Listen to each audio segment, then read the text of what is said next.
Bueno, yo soy Fabiana Estrada Tena, soy magistrada federal en México. Desde hace un año apenas llegué a través de un concurso paritario para acceder al cargo de magistrada. Durante 13 años fui secretaria relatora de la Corte Suprema, encargada, especializada en acciones de inconstitucionalidad y controversias constitucionales. Y bueno, actualmente estoy comisionada por el Consejo de la Judicatura Federal para fungir como coordinadora de asesores de la presidencia del ministro Arturo Saldívar. En esa capacidad, pues, apoyamos el área encargada de apoyar al ministro presidente en sus funciones jurisdiccionales como integrante del Pleno, y adicionalmente coordino a las áreas de Derechos Humanos, Igualdad de Género y al Centro de Estudios Constitucionales de la Corte Suprema. Muchas gracias. Gracias. Bueno, para el tema de esta mesa yo quisiera, y en este ánimo de esfuerzo de diálogo regional, brindar un panorama del marco jurídico, de las herramientas normativas, jurisprudenciales con que contamos en México para hacer frente al fenómeno del feminicidio, hacer un balance de su aplicación y brindar también una reflexión sobre una perspectiva a futuro. El tema de los feminicidios en México cobró relevancia, cobró visibilidad desde los años 90 con los feminicidios de Ciudad Juárez. A partir de esta situación de crímenes sistemáticos en Ciudad Juárez, Chihuahua, se atrajo una visibilidad importante, y esto llegó al conocimiento de la Corte Interamericana de Derechos Humanos, que en 2009 condenó al Estado mexicano en el caso González y otras contra México, conocido como el campo algodonero, por la falta de debida diligencia en la investigación de los feminicidios de mujeres y por la falta de la adopción de medidas preventivas frente a esta situación generalizada y sistemática de desapariciones y asesinatos de mujeres. A partir de ahí comienza un proceso de tipificación del delito de feminicidio. En 2010, el Estado de Guerrero se convierte en la primera entidad federativa de México en tipificar el feminicidio. En 2012, precisamente, platicaba al inicio de este evento con Teresa Inchaustegui, quien impulsó la creación, la tipificación del feminicidio a nivel federal en 2012, y hoy en día el feminicidio está tipificado en todas las entidades federativas, en las 32 entidades federativas.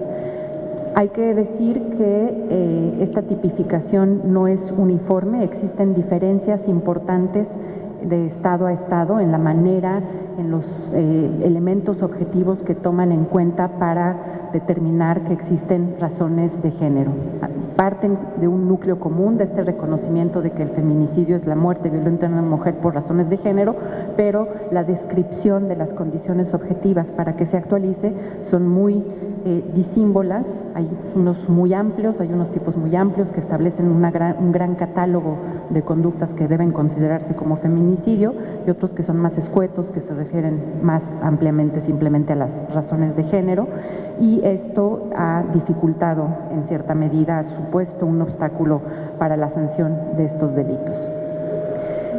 En el ámbito de la jurisprudencia de la Suprema Corte de Justicia de la Nación, en 2015 se emitió el caso paradigmático, el leading case, que es el caso Mariana Lima, en el cual la Corte fijó estándares para la investigación de la muerte violenta de mujeres. Además de señalar que estas investigaciones se deben llevar a cabo con perspectiva de género y con debida diligencia, se establecen pautas muy concretas sobre la manera en que deben llevarse a cabo las investigaciones sobre feminicidios. Se señala que en toda muerte de mujeres deben indagarse oficiosamente sobre las posibles razones de género, explorar todas las líneas investigativas para identificar las condiciones de discriminación, de desigualdad, de asimetría de poder, identificar cualquier patrón previo, cualquier violencia previa, cualquier práctica existente, el contexto de la mujer para identificar las razones que podrían explicar esta muerte violenta. Se establece también la obligación de preservar la evidencia para determinar si hubo violencia sexual, en fin, pautas que han sido muy importantes, aunque, como veremos más adelante, pues la aplicación de este precedente no ha rendido los frutos que todos esperaríamos. A nivel de estándares y de guía para la resolución de casos, ya comentaba la ministra Andrea Muñoz que en 2013, y también derivado de la sentencia del campo algodonero, la Suprema Corte emite un protocolo para juzgar con perspectiva de género que recoge los estándares internacionales sobre esta herramienta fundamental para juzgar, es una herramienta fundamental de acceso a la justicia. Para que los derechos de las mujeres se puedan tutelar efectivamente, es indispensable que la persona juzgadora, que todos los operadores identifiquen las asimetrías, las discriminaciones estructurales subyacentes para poder efectuar los correctivos necesarios. Este protocolo para juzgar con perspectiva de género fue actualizado en 2021. Adicionalmente, la Corte emitió un manual para juzgar con perspectiva de género en materia penal y muy recientemente emitimos también una guía de estándares constitucionales y convencionales para la investigación de muertes violentas por razones de género. A nivel de la prevención, desde 2007 se emitió la Ley General de Acceso de las Mujeres a una Vida Libre de Violencia. Esta Ley General de Aplicación Nacional establece los tipos de violencia psicológica, física, patrimonial, económica, sexual, define los ámbitos en los que se da la violencia, el ámbito familiar, el ámbito educativo, el ámbito institucional, el ámbito laboral, y se establecen también importantes medidas de prevención. En este enfoque integral se crean las alertas de violencia de género, que son mecanismos que permiten detonar acciones concretas y coordinadas del Estado cuando se advierte que en una región determinada del país hay condiciones de violencia extremas, condiciones de violencia feminicida. Y bueno, estas alertas se han decretado en 25 de las 32 entidades federativas. Entonces podemos decir que realmente el país vive en una situación de alerta de violencia de género. La ley establece también un programa de refugios, establece la figura de las órdenes de protección, establece un sistema de coordinación nacional para la prevención, ordena que se lleven a cabo estudios, registros, se crea un organismo, la Comisión Nacional para Prevenir y Erradicar la Violencia. Entonces, realmente a nivel de normativa, a nivel de jurisprudencia, a nivel de mecanismos de prevención, de estándares, tenemos lo suficiente. Pero ¿cuál es el balance? ¿Qué es lo que ha sucedido a partir de todas estas herramientas? Pues en términos de cifras, lo que vemos es que todo se mantiene igual, que no ha disminuido la violencia feminicida. Incluso cuando se registran disminuciones de homicidios, esto no va de la mano de una disminución de los feminicidios. Los feminicidios se mantienen, persisten. En términos de acceso a la justicia, estas herramientas han sido útiles. Aquí permítanme responder a esta pregunta a partir de casos particulares, de casos documentados. Cuando muere una mujer de manera violenta por feminicidio, esto en realidad solo es el inicio de un verdadero calvario para las familias. Es un infierno que empieza desde el minuto mismo en que son notificadas las familias de la muerte de sus hijas. Apenas tienen conocimiento, lo primero a lo que se enfrentan de inmediato es una violencia institucional. Les quiero contar el caso de un hijo al que se le entregó el cuerpo de su madre en estado de descomposición. Se le entregó en estado de descomposición porque la policía creyó que era una mujer que ejercía la prostitución, consideró que nadie iba a reclamar el cuerpo y no lo refrigeraron. No se refrigeró el cuerpo y se lo entregaron al hijo ya en estado de descomposición. A la madre de una niña que fue asesinada en un centro deportivo se le impidió la entrada a la escena, no se le permitió entrar a la escuela donde estaba su hija, entraron cuerpos de seguridad, hubo una evidente manipulación de la escena para hacer parecer que había sido un suicidio por ahorcamiento. Cuando finalmente se le da entrada a la mujer, lo primero que le dice el Ministerio Público es: señora, evítese problemas, lo mejor es que el cuerpo sea cremado. A otra mujer que quería entrar a reconocer el cuerpo de su hija, la empezaron a regañar los agentes y decirle: señora, mientras no se calme, no le vamos a dar acceso. A ese nivel llega el grado de falta de empatía. Después vienen las investigaciones, y cuando vienen las investigaciones, lo que vemos y lo que reportan una y otra vez las familias de las víctimas es que son las propias familias las que tienen que llevar a cabo con sus recursos las investigaciones. Ellas son las que tienen que buscar las pruebas. Dicen las madres: nos hemos tenido que convertir en peritos, nos hemos tenido que convertir en criminólogas, hemos tenido que aprender derecho, hemos tenido que aprender sobre perspectiva de género, porque somos nosotras las que tenemos que aportar los datos a la autoridad, y las autoridades nos piden que avances ha habido. Incluso hay el caso de una familia que tuvo que pagar un soborno para tener acceso a los registros telefónicos, para tener acceso a las llamadas que había hecho su hija. Otra forma muy clara de revictimización y que es constante es las autoridades que quieren quitarse de encima el problema y que automáticamente salen a dar conferencias de prensa en los que niegan la existencia del feminicidio, en los que invariablemente culpabilizan a la víctima del propio crimen. Una mínima cantidad de muertes violentas en México se investiga como feminicidio, la minoría, y cuando esto sucede, en muchos casos hay gran dificultad para probar la conducta.